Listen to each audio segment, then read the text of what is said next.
Kung interesado kang malaman ang tungkol sa monkeypox at kung paano manatiling ligtas, nasa tamang lugar ka. Simulan na natin. Ang monkeypox o mumpox ay isang sakit na dulot ng virus na kahawig ng bulutong, pero kadalasan ay hindi gaanong malala. Mabilis itong kumakalat ngayon, kaya mahalagang malaman ang mga totoong impormasyon. Kasama sa mga sintomas ang lagnat, pantal, at pamamaga ng mga kulani. Hindi lang ito basta pakiramdam na may sakit, dahil maaari itong maging seryoso.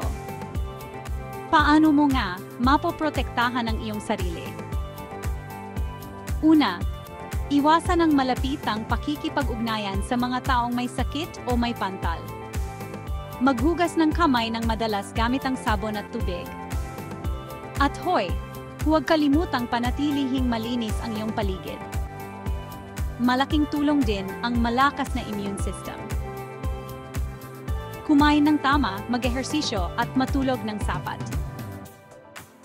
Magpapasalamat ang iyong katawan, manatiling may alam, manatiling malusog, at sama-sama nating labanan ang monkeypox. Salamat sa panood, at huwag kalimutang i-share ang video na ito para matulungan ang iba na manatiling ligtas.